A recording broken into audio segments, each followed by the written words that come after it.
If you've been around the channel long enough, you probably know that we like to do some things where we look back at where games came from, where the build of a game has progressed from its early conceptions or its early alpha, its early beta, to where we are in the current point in time. That's something we've done a lot here up on the channel since Black Ops 3, in which we first started that up with the 5 things that changed within Black Ops 3 since the beta. It's just something that I'm always fascinated by, and I love to share those kind of findings that when looking back, I like to share that stuff with you so that if you guys are interested in it, we can all just share that sort of awe together. Now, we talked a little bit about recently the division system and how that changed in the past 6 months, and there's a lot that was changed in that, to which if you guys want to check it out in its entirety, I can leave an annotation on screen for you guys to check out the full video, but that was something that was just a small part of the game itself that was changed. Today I want to talk to you guys though about 7 massive features within World War II and some things that you might just overlook because they're so deeply rooted at the core of the game that you might not think too much of them. But that said, we're going to be talking about 7 of these features and systems that have been changed drastically in some ways since when the public got their first hands-on experience with them at E3 7 months ago as a part of the debut for multiplayer within Call of Duty World War II.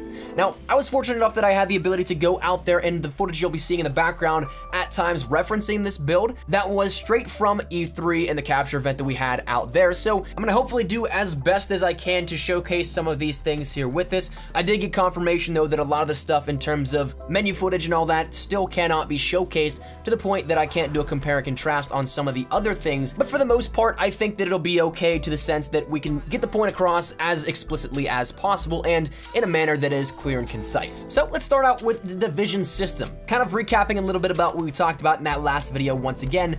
But one thing that a lot of people might not notice is that the division system that we have now, in its sense, at its core, the abilities and everything that it offered the players was a little bit changed around. For example, Expeditionary is actually almost identically flipped with that of Armored. So, for reference, Expeditionary at the E3 build would allow you to take less explosive damage, which is an armored perk.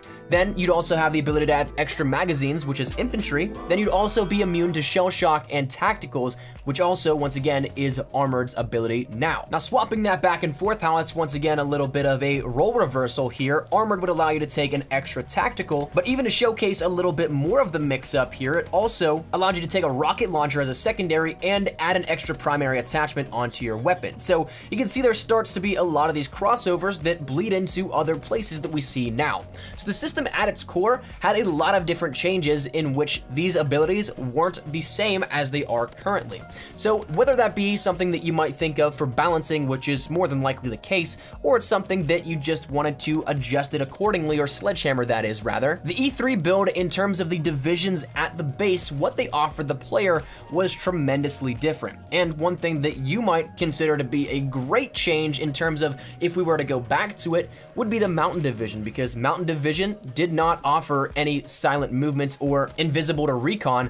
All it really did was allow you to be hidden to player controlled streaks. Other than that though, it gave you enemies from farther away and increased minimap coverage, essentially mountain plus lookout. Another one that I was really fond of was the ability that infantry allowed you to take 2 additional primary attachments rather than just 1. So what I always think back to is, can you imagine having 5 attachments on your weapon with primed if we were to say incorporate the current build with what it was back then? I think that'd be insane, and I probably wouldn't move outside of infantry at all, but nonetheless, the division system itself was once again at its base for what it offered the player, changed up drastically. So that said, that's gonna move us over into the second thing here. And that actually is talking a little bit about basic trainings, because while we'll end up talking about the reworking of basic trainings in a second, one thing that I thought was really interesting looking back at some of the footage that I had was that there were a bunch of basic trainings missing. Now, while there were a bunch in the game code that didn't make the game, we didn't really have any actual hands-on experience with them, so we couldn't say just how well they'd work, but there were 4 basic trainings that were removed from the E3 build compared to what we have now that we never saw even in the beta. So those things being the basic trainings of Loaded, Phantom, Smoked, and Steady.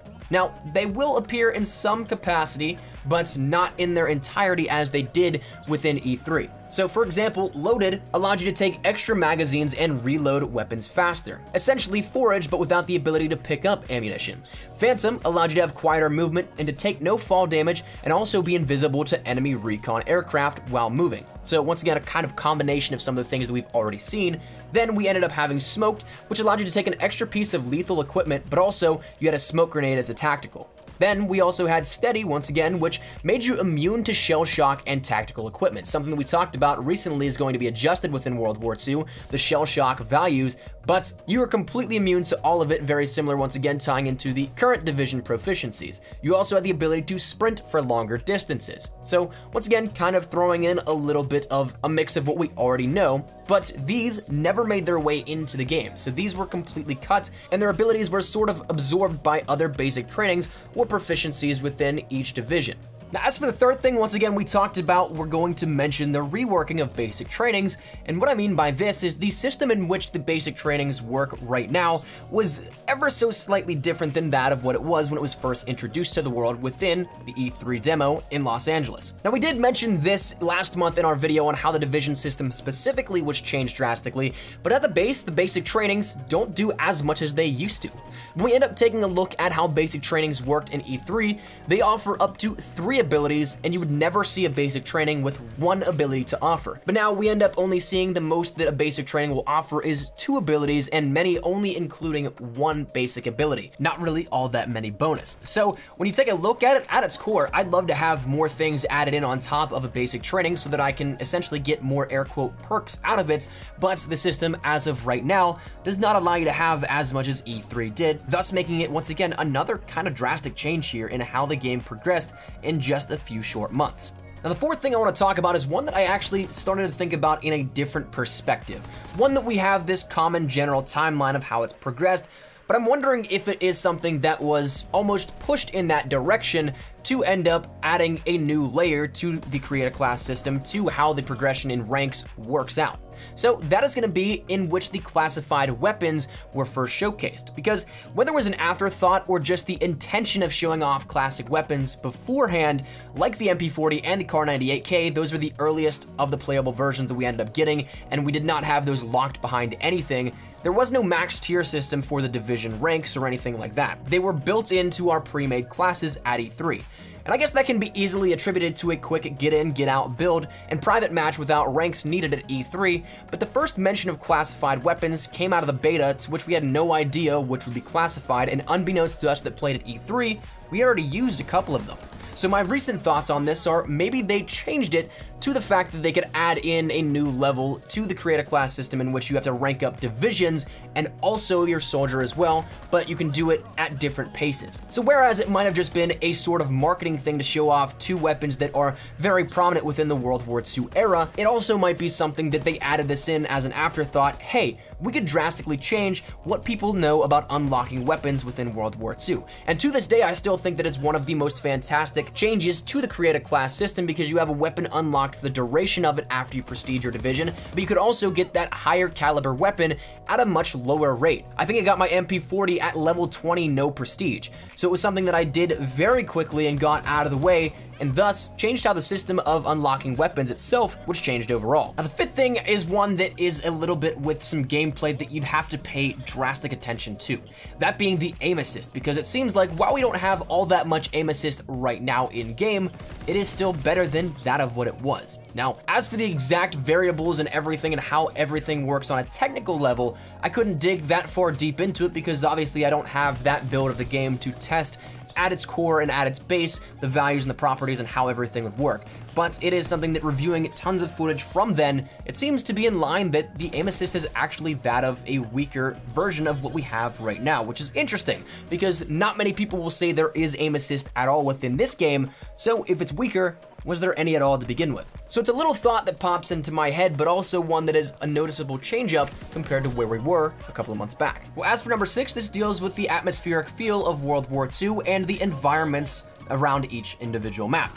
Now, when I take a look back at the gameplay that I captured back at E3, this was something that the gameplay stood out as much brighter, much more cinematic, and something that seemed a little bit more dull, but also in some cases had more contrast, had more saturation, in which a lot of the colors also popped more. So it was an interesting little take on where this kind of evens out at, because there are some situations where I think now is better, but I do like some of the more cinematic feelings, as in, say, whenever the global lighting was more so a glare on terms of when you first initially jump out of a shady area. That was something that I thought was very cool and brings a more sense of realism to the game. As for if this was something that was consciously changed or a reasoning for it running on a current engine that it had to be changed, I couldn't tell you, but it was something that I noticed these clear differences as compared to what they are now, and I just wondered to myself, what made it go a little bit different? And that said, that brings us to our final change here within World War II over these past couple of months, that being the general UI, or user interface, of World War II as a whole.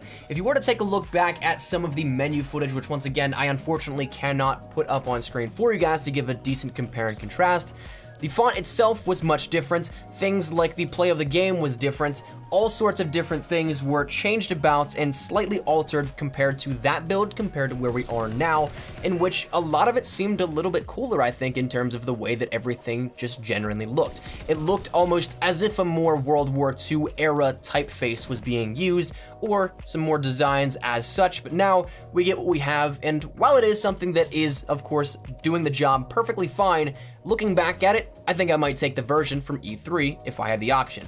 But that said, that is 7 changes once again to World War II in just 7 months since we ended up getting our multiplayer debut. I'm kind of surprised actually, because it is something that feels like time went by tremendously fast. These 7 months have flown by, but still we see a ton of major differences within the game from then to now, and of course we'll see more as time progresses, to which maybe we revisit this at the end of the year, in which we come back to saying, hey, 7 months ago, this is where we were at, but now we're so much further. So that said, love to get your thoughts and feedback down there in the comment section down below. Is there anything in particular you would have liked to see change and continue coming from E3 to where we are now? If you could swap out one thing from this build of the game to what we had at E3, let me know what it is. I'd love to get your thoughts and feedback down there in the comment section down below. But hopefully you guys enjoyed this little blast from the past, this little review of what we had previously. And if you guys did, make sure you drop a like down below. And of course, if you guys are new to the channel, make sure you guys subscribe so you don't miss a single thing regarding Call of Duty World War II. We got a ton of content coming up, of course, DLC dropping next week, so stick it right here for all that. The Resistance event going on right now. We're gonna be hopefully getting back in the swing of things in terms of streams and all kinds of cool stuff this weekend once my class schedule dies down a little bit. But that said, if you guys are interested in any of it, make sure you hit that subscribe button so you don't miss a single thing. And finally, if you guys want to follow me over on Twitter, that's the best place to get connected with me outside of YouTube. Practically live on Twitter, so if you guys want to strike up a conversation, ask me a question, whatever it may be, link is down there in the description below. But all that said, now I hope you guys have a fantastic day. Mine's an espresso. I'll see you guys later. Thanks so much for watching. Take care and peace.